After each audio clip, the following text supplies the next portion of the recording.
Good morning. I feel bad, so y'all be real nice. Bow with me, please. Gracious and good Father, maker of all things wonderful and pleasing, be with us. Let us realize that without you we're nothing. Lead us and guide us. Give us the ability to use what little brains we have to do things that are pleasing for you. Lead, guide, and direct us. In Jesus' name, amen.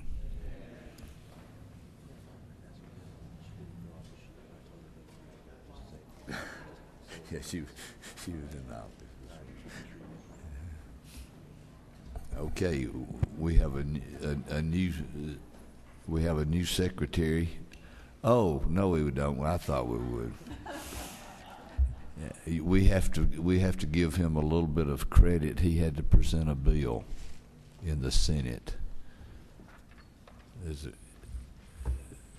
There's not a senator over there, is there? There's another good move.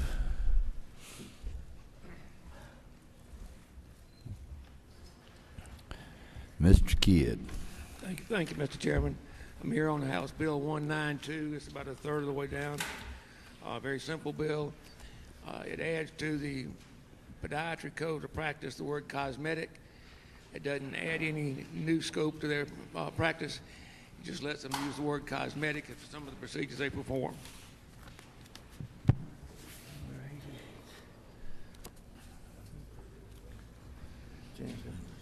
Ms. Pro Tem. I just had a question. Was there any widespread opposition to the bill in committee? There was none. Okay. Any other questions? Thank you. No, I had the insurance committee. Oh, I thought you were presenting the Senate. We're doing the insurance committee. Did we pass that? Yeah. Mr. Coleman, y'all, if we're nice, maybe he won't come back. Thank you so much. I hope not. Thank you so much. I really hope you feel better. Ladies and gentlemen, and Mr. Chairman, thank you so much. I'm here today to ask for two pieces of legislation today, two bills. The first bill I want to ask for is one I've asked for a couple of times. It's on the second page. It's under Modified Structure Rules. It's House Bill 283.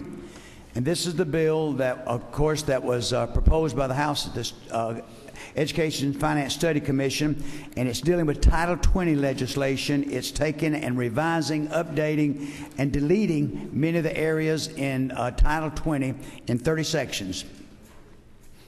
Questions? Next one. Yes, sir. The next bill I'd like to ask for again is on the back page. It's under also the Modified Structure Rule.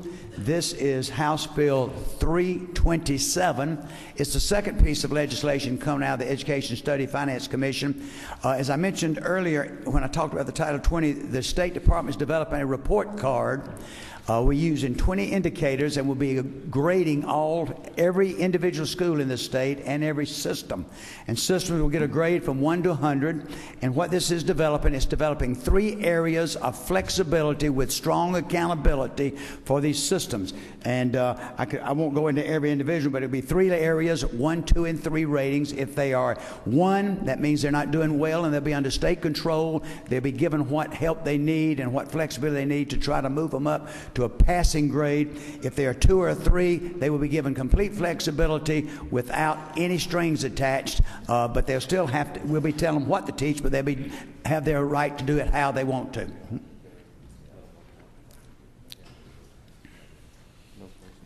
Thank you, Mr. Coleman. Thank you, sir.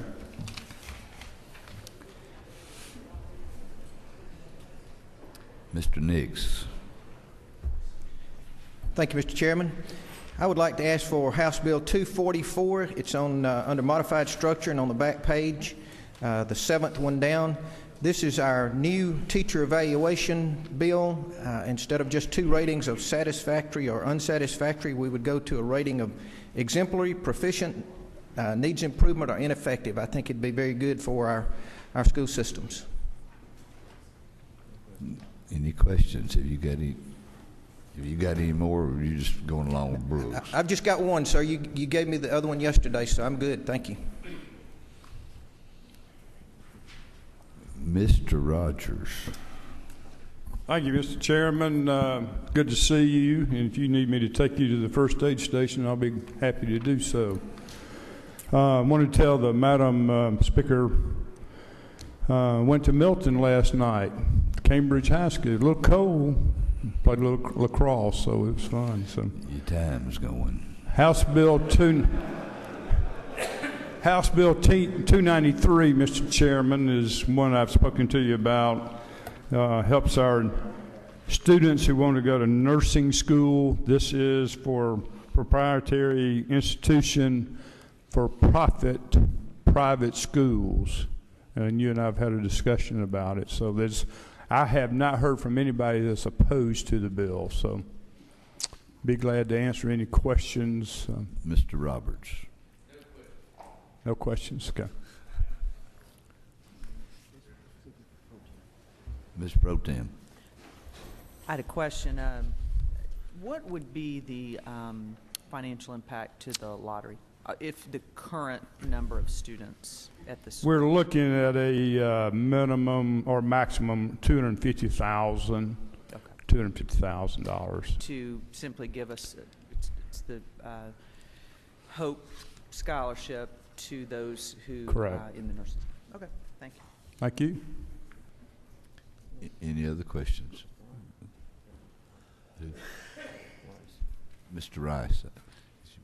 Mr. Chairman, I applaud the bill, and I thank you for bringing it. Is it not also true that this is going to aid the number of nurses that we graduate inside the state of Georgia? Oh, absolutely. Since we have a huge nursing shortage, absolutely.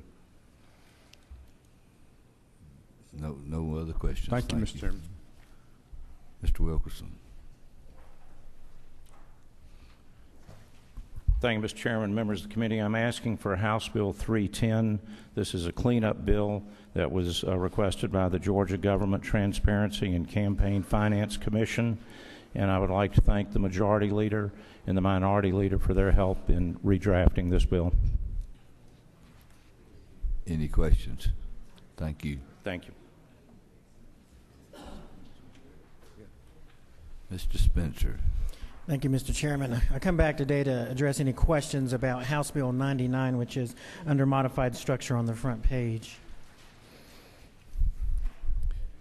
Anybody got questions? Mr. Lindsay.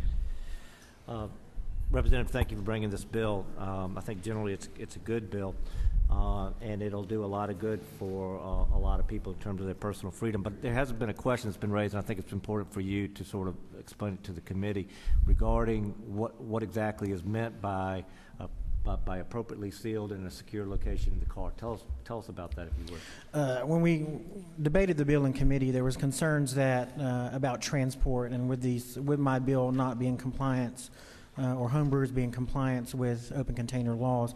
That has been addressed in the bill, and I'll take you to line 50. It says, if transported in a motor vehicle, the securely sealed containers shall be placed in a locked glove compartment, a locked trunk, or area behind the last upright seat of a motor vehicle that is not equipped with a trunk. Also in Section 2, it also amends that part of the Merlot to-go law, the open container law, and it states, it strikes out a bottle of wine, which is line 76, a container that has been sealed or resealed pursuant to Code Section 354 shall not constitute an open alcoholic beverage container for the purposes of this code section. So it does address that question. Thank you very much, Representative. Thank you. Mr. Fleming. Thank you, Mr. Chairman and members of the committee. On the front page under Modified Open House Bill 337, Mr. Chairman, this bill deals with epinephrine pens, the things kids use when they have an allergy reaction and they stick them with it to save their lives. The legislature did good work a couple of years back when we made these more easily available to the kids who have these allergies in schools. This takes that one step further by saying that a doctor under Georgia law can actually prescribe one of these life-saving shots to a school itself. so the school nurse can have them on hand in case some kid goes into some kind of food allergy or bee sting shock, and they can save their lives. Came unanimously out of education, Mr. Chairman. Any questions? Mr. Fleming? Good bill. Thanks, sir. Ms. Clark? Thank you, Mr. Chairman. Ladies and gentlemen, I bring for your consideration House Bill 354. This is an education bill. It's under modified structure on page 2 below the middle, 354. And this bill, again, an education bill, replaces definitions of daycare centers to fit industry standards. It brings children to 6 for child safety in family daycare homes, and it provides the Department of Early Care and Learning the ability to administer programs put under their care by the governor. Any questions? Thank you.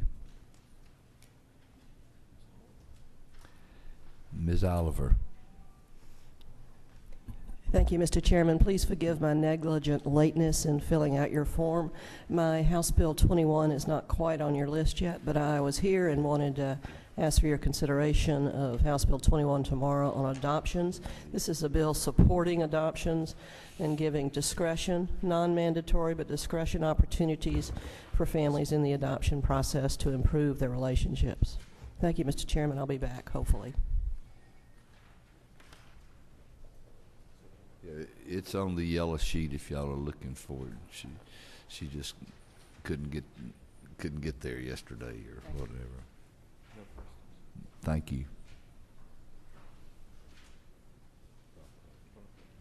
Mr. Brockway. Thank you, Mr. Chairman. Page 1, under Modified Open Rule, House Bill 219. Coming back again for the second time to ask for your consideration on this bill. It extends to folks who may have been caught up in human trafficking or sexual exploitation, the same provisions that we provided a couple years ago in House Bill 200, whereby they could provide an affirmative defense that they're victims rather than perpetrators of these crimes. And be happy to answer any questions, Mr. Chairman. Questions? Thank you. Thank you, sir. And at the request of the chair, Chairman Knight has returned.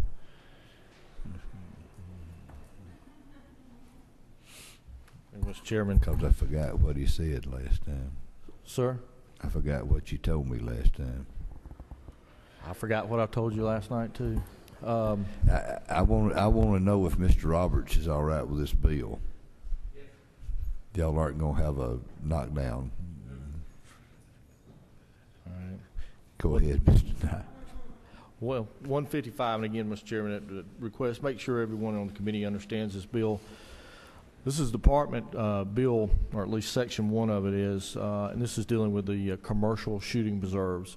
Again, the underlying issue here is that our out-of-town hunters coming in to shoot on these shooting preserves are currently covered under a blanket shooting preserve license. So they're not getting a license in Georgia. Well, under the Pittman-Robertson Act, which is a federal act, was 1937, hunters, shooters, fishermen, we pay excise tax on our equipment, our firearms, our ammunition, our archery. And that is put into a trust fund at the federal level.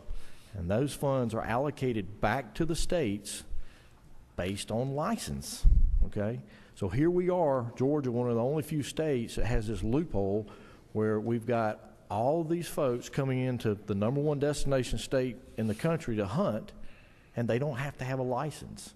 So we're not getting our fair share or allocation of those excise taxes that are the purchases on the firearms and the ammunition here. And what this bill seeks to address, the heart of the bill seeks to address, is that we're going to put in place so that those out-of-state, non-resident hunters who are coming into a shooting reserve get a license. It's a $12 license, and they can be counted. We've worked with all of the commercial shooting reserves. They're okay with this. They understand the reason for this. And this is going to hopefully add about $300,000 or so back that Georgia should be getting in those taxes, those excise taxes that our hunters, our shooters are paying every year in ammunition and firearms. The bill also clears up some old code, clarifies some language. It takes care of some issues dealing with hunter education that is a benefit. Y'all remember insurance commissioner got in trouble a couple of years ago, the former insurance commissioner. This allows those shooting reserves to put on a little training session, and that will qualify under Georgia code now that those out-of-state non-resident hunters now are certified and there's no issue. Also takes care of the fishing if there's any commercial fishing on that shooting reserve. And that's the heart of the bill there. So this is a good bill. This is a department bill, and very much needed by the department. And I would ask for your favorable consideration. We got any questions, Mr. Roberts? I just know that if there's one thing wrong in there about hunting or something, the two of y'all will figure it out. Thank you. Thank you, Mr. Chairman, members of the committee. Mr. Roberts, the majority leader was speaking to you. Sir, can we still strangle the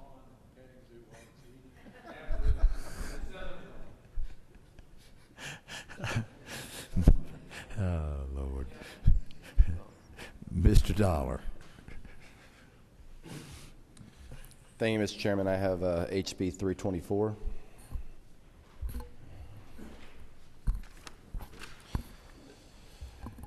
What HB 324 is addressing is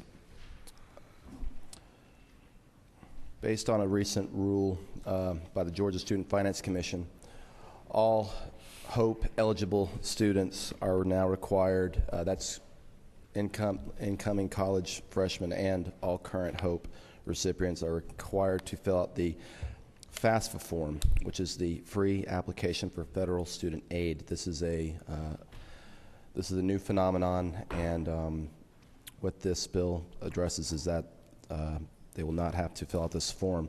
The Commission is requiring this form for the sole purpose of establishing that a recipient is a citizen or legal resident. What this bill will do is will allow the Commission to communicate directly with the universities, technical colleges, to verify this. Under current federal law, the schools are required to collect this information and verify this. Any questions? No. Thank you. Go ahead, second.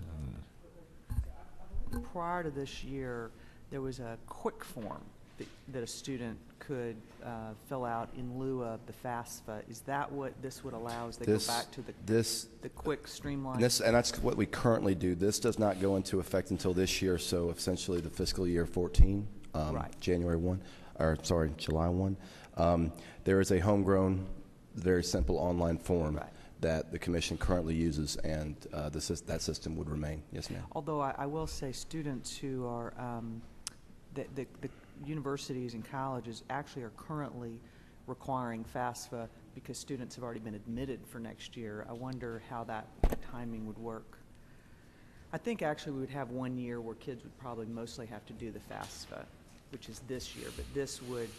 No, this would actually go into effect January or July 1. This bill will go into effect, which is essentially when this rule would go into effect. So it would nullify the rule, and we essentially would be cutting out duplication. It's streamlining the process. But we'll need to make sure that student finance communicates that, because students are currently filling out FAFSA because they currently are being told that they're not eligible for other scholarships unless they and for HOPE. I mean, if you've been admitted, there'll be a little bit of a time period, but the sooner we could get this signed, actually. Yes, correct.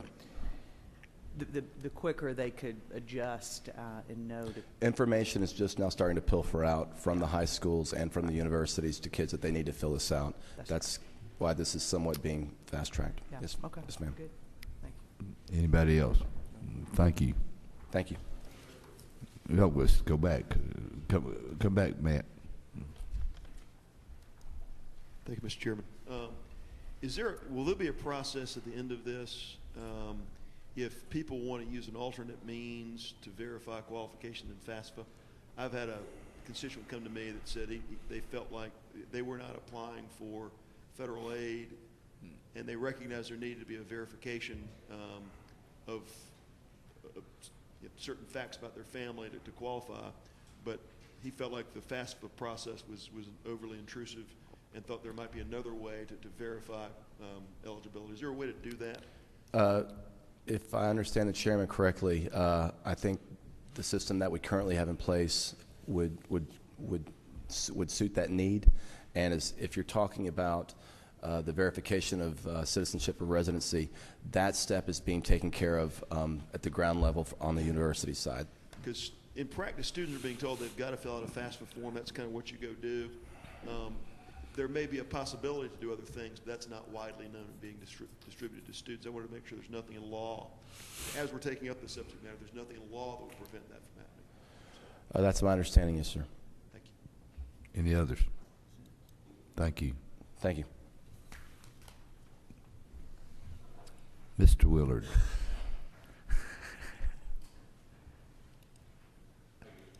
I'd like to ask for House Bill 242. This was the extensive rewrite of the entire juvenile code, and also use the governor's commission recommendations for improvements to how we handle juvenile cases.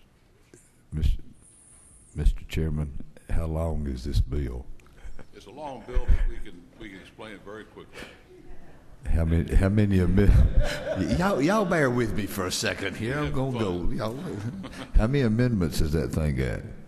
None. None. So it's come out. Y'all fixed it in committee. Yes, sir. Long work. Is my vice chair also judicial person to my right here? Is he gonna have to invoke Rule 33.3 on this one? Not at all. Not at all. This is a well vetted bill and well received by everyone who's been involved with it. Last year, the one we had came through was a unanimous vote of the House. Thank you.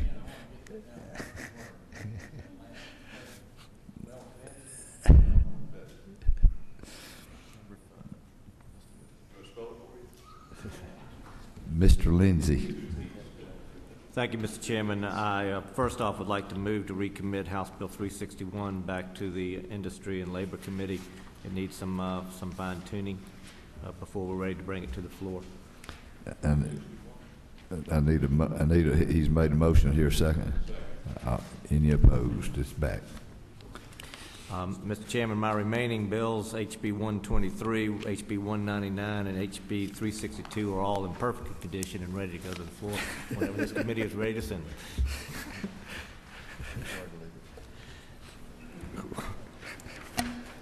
Mr. Leader.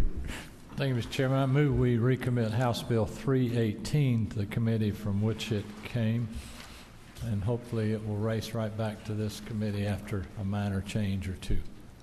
He's made a motion. Second. Any opposed? It's back. Mr. Roberts. Thank you, Mr. Chairman. I'm going to ask again today for H.R. 281. This is just correcting a wrong of the city or the county of Tiff County, to rename it.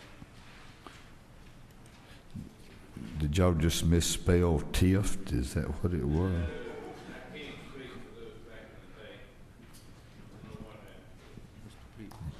But you can speak for him today, apparently. Okay. Mr. Peake. Thank you, Mr. Chairman. I'm requesting HB 446 under modified structure rule. This is require notice when adult guardianship is being requested by someone in another state. This deals with what's commonly called granny snatching, and it actually is a pretty heinous thing that's happening in many custody cases. It's strongly urged by the Alzheimer's Association. Hope we'll take strong consideration of it. Any questions, Mr. Peake? The minority leader.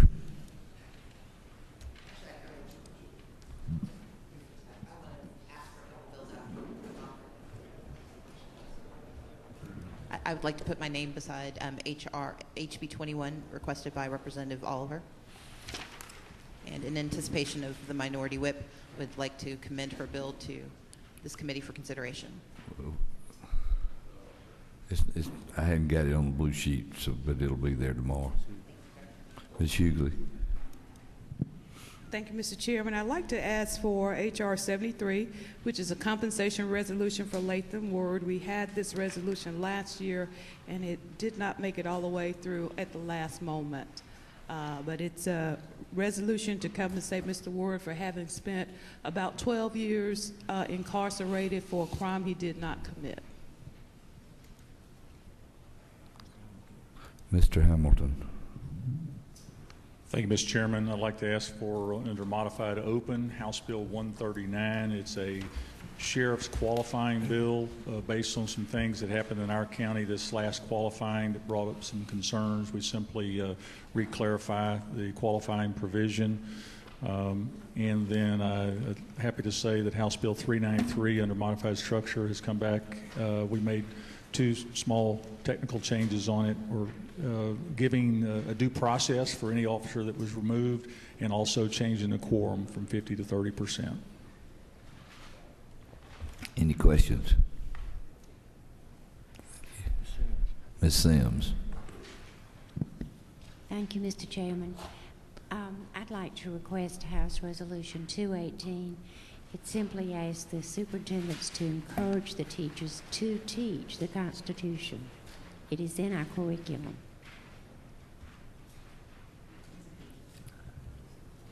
Mr. Powell.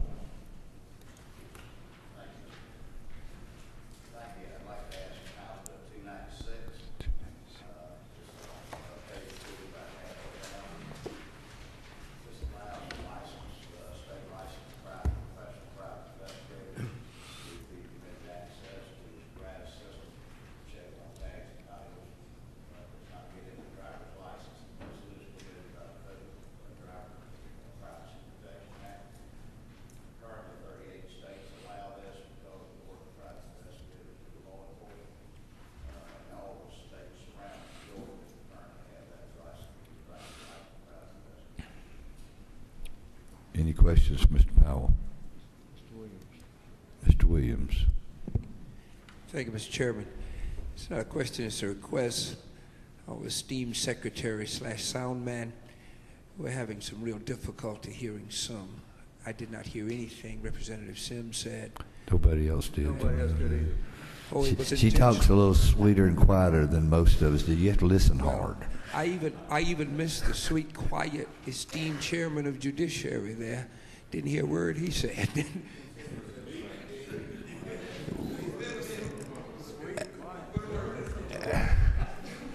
Count your blessings. I've gone from the sweetest lady in the world, and she followed one of the loudest mouths in the world, and you were asleep. That's the only thing I can tell you. All right. Anybody else? Number 9. Mr. Stevens. Thank you, Mr. Chairman. House Bill 213 is a local control bill for pharmacies.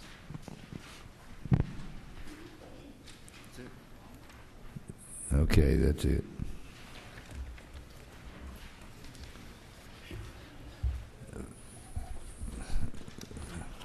Okay, this is for tomorrow, Thursday, under modified structure, HB 242. Any opposition? It's on.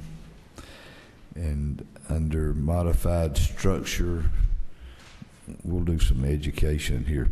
HB 244. Now there was an amendment. There was an amendment to put in. What did we put in? A technical amendment to add 2 words, and the 2 words were code sections. So first on.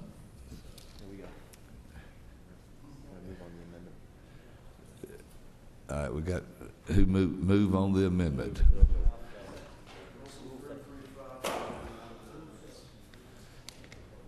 And okay, wait a second. Go through that one again.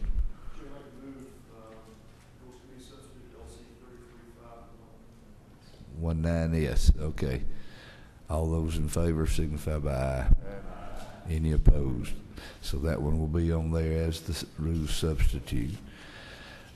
Under modified open, no, modified structure. HB 283. Any opposed? Under modified structure, HB 293. Any opposed?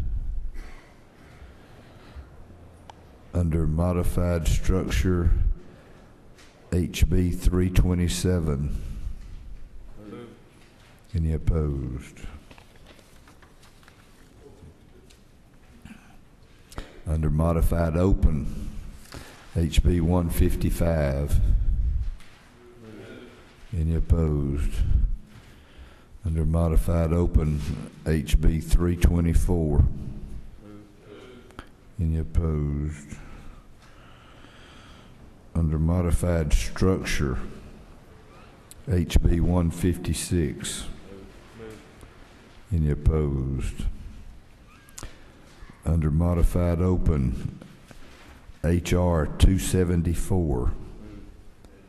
Any opposition? It's on. Under modified open, HR 281. Let's get them named right. That's it.